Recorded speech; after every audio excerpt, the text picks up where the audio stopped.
Oi, bom dia, meu nome é Jamile. Bom dia, meu nome é Luzânia. E hoje a gente está aqui para apresentar o nosso trabalho da matéria Histologia à Osteoporose. Esse trabalho também é composto pela Paola.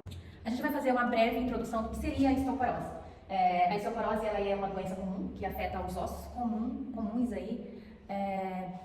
E ela é caracterizada por uma perda progressiva de massa óssea, ou seja, a deteriorização desse osso, no caso, tornando-os mais frágeis e suscetíveis a fraturas. E também ele é mais comum ali em mulheres, né, a partir da menopausa, onde falta mais a questão de hormônios, né, como HCG, etc. A deteriorização desses ossos, eles são mais comuns ali, como os ossos do fêmur, ossos do quadril também. E o que seria ali essa deteriorização dos ossos? Segundo a OMS, a estatística da Organização Mundial da Saúde, aqui no Brasil, cerca de 15 milhões de pessoas são afetadas. E como eu já falei anteriormente, não necessariamente sejam só mulheres, pessoas muito juvenis também estão sendo afetadas pela osteoporose. Por isso a importância dessa reeducação, dessa importância de saber que o quão seria importante a questão da alimentação, a questão dos exercícios físicos. Agora vamos falar sobre as causas e fatores diversos. Uma delas é a população prevalente, que seria idosos, crianças, adolescentes com hábitos prejudiciais, ou seja, não é uma doença focada especialmente em idosos, em pessoas com qualquer idade que tenham hábitos ruins de alimentação, falta de exercício. O gênero feminino também é o mais afetado por conta do estrogênio, a falta desse hormônio. E também os grupos da etnia amarela ou branca têm essa sensibilidade um pouquinho maior. A osteoporose também pode ser causada por herança da genética, ou também maus hábitos, como eu falei lá em cima. A baixa absorção de nutrientes, do cálcio e vitamina D, também é uma das causas que pode ter a osteoporose. Em fatores diversos como renal, uso de corticoides em excesso e outros diversos sintomas. Agora vamos ver como que ocorre a osteoporose. Mas primeiro temos que entender como que ocorre o metabolismo do osso em um adulto saudável. Vamos ver nessa imagem a fisionomia do osso. A gente tem o osso cortical, que é essa parte mais externa, o revestimento, e o osso tabecular, que é a parte mais interna. Microscopicamente, o osso tabecular tem os trabéculos, que são essas redes regulares, finas, placas do tecido ósseo. E é nessa parte mais interna, microscopicamente, que acontece a osteoporose.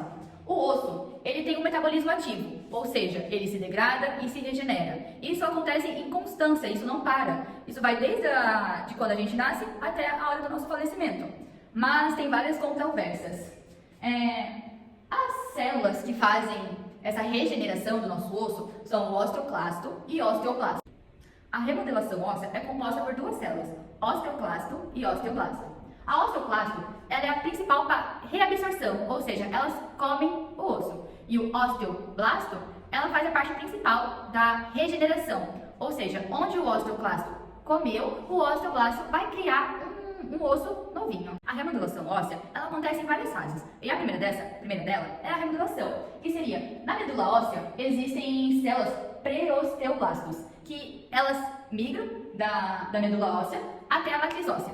E esses pré-osteoblastos se fundem e criam o osteoclastos. E ao se instalar na matriz, nessa parte mais interna, na matriz óssea, libera o ácido hidroxiurídrico e enzimas proteolíticas, e assim fazendo a degradação desse osso. Então, os osteoclastos comem nosso osso, formando uma cavidade de absorção. A segunda fase, que seria a parte da reversão, os osteoclastos que comem o osso, eles se degradam por optose. E a cavidade de absorção que eu falei atrai novamente os pré-osteoblastos. Mas nessa fase eles se replicam e se diferenciam, formando os osteoblastos. E a partir disso vem a formação óssea. Os osteoblastos secretam a matriz óssea e assim regenerando o osso que estava degradado. Isso acontece quando a gente é criança, jovem, adulto e idoso. Mas existe um equilíbrio. Quando a gente está na fase infantil, na fase de criança, o que mais tem prevalência são os osteoblastos, ou seja, as células que criam mais ossos é o que tem mais quantidade. E as células que comem osso têm menos quantidade. Então isso também ajuda no crescimento da criança. Quando a gente vira adulto, tem um certo equilíbrio das células. Não é nenhuma mais, nenhuma menos, tem um equilíbrio tudo certinho. Mas quando a gente chega na terceira idade, que é na parte dos idosos, as células do osteoclasto são que tem mais nível de prevalência. Ou seja, as células que comem o osso tem mais e as células que regeneram o osso tem menos. Agora vamos entender como que ocorre a osteoporose em homem e mulher. Na mulher é mais relacionada à menopausa, porque o hormônio do estrogênio está abaixo do que o normal. E o estrogênio ele ajuda na regeneração do osso. E também, nessa parte, o osteoclasto supera o osteoblasto, que nem eu falei anteriormente. E não logo que acontece a osteoporose na mulher pós-menopausa. Primeiro acontece a osteopenia, que seria uma pré-osteoporose. Não é uma coisa tão significativa, mas é algo que a gente precisa se preocupar para não evoluir. No homem, afeta mais tarde por conta dos hormônios deles, né? E ele tem uma baixa absorção de testosterona depois de uma certa idade. E por conta da testosterona e do estrogênio, porque o homem também tem estrogênio, acontece a osteoporose no homem, só que é mais tarde. Na mulher é um pouquinho mais cedo por conta da menopausa. E aqui nessa imagem, a gente tem um exemplo do que seria um osso normal, saudável. E desses dois exemplos, já seria de osteoporose. A gente pode ver que as matriz ósseas, ela já tem umas cavidades um pouquinho maiores. Esse daqui já não está em um caso tão significativo, esse aqui já está em um caso mais grave. Aqui a gente separou algumas imagens para a gente entender como que ocorre isso microscopicamente. Nessa primeira imagem, a gente tem um tabéculo ósseo de uma pessoa jovem. Essa parte aqui toda seria o tabéculo ósseo, né? Nessa setinha um pouquinho maior, já é o osteoclasto. E nessas margens, nessa partezinha aqui, é o osteoblasto. E nessa segunda imagem, a gente tem o osso desmineralizado. Aqui a gente tem a legêmea, né? Então, essa parte maiorzinha aqui, que seria o B, é a matriz desmineralizada. A seta 1, que mostra aqui nessas partezinhas, são os osteoblastos. Aqui dentro, que a gente está vendo uns pontinhos, é os osteocistos. Os osteocistos, eles são osteoblastos que ficaram presos na matriz óssea e eles ajudam na reabsorção da matriz. Não é a reabsorção. Os osteocistos ajudam na regeneração da matriz óssea. Eles são osteoblastos que ficaram presos dentro dessa matriz óssea. Então, eles são lá para ajudar na nossa formação dos nossos ossos. E na seta 3, ó, aqui que a gente pode dar uma olhadinha, são osteoclastos em coluna de reabsorção. A gente pode ver que eles estão comendo a matriz óssea nessa imagem.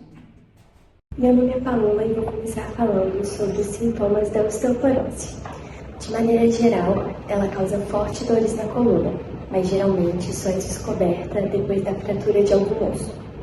Os principais sintomas são diminuição da altura corporal, dor nas costas, formigamento nas pernas, dor no pescoço e dor no quadril.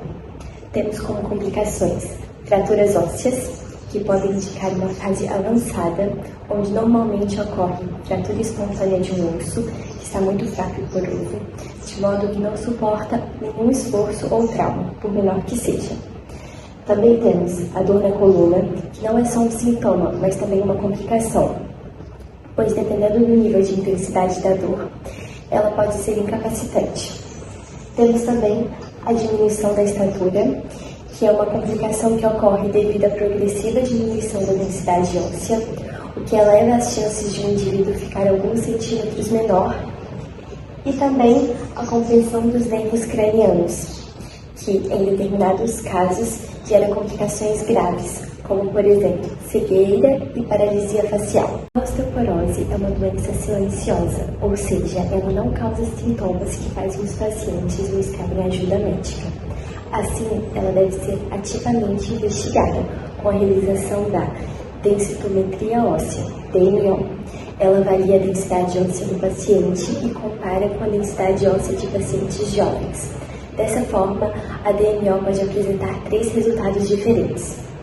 A densidade óssea normal, onde apresenta massa óssea de até 10% quando comparada à população normal. A osteopenia, onde ocorre uma perda de massa óssea entre 10% e 25%.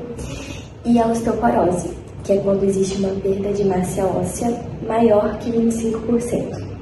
Também há casos que, independente do resultado da DMO, já apresentam osteoporose, sendo elas a perda de altura, que ocorre devido ao achatamento de múltiplas vértebras da coluna vertebral, ocasionados pela perda da densidade óssea, e fraturas osteoporóticas, que ocorre quando também já define que o paciente é portador da osteoporose.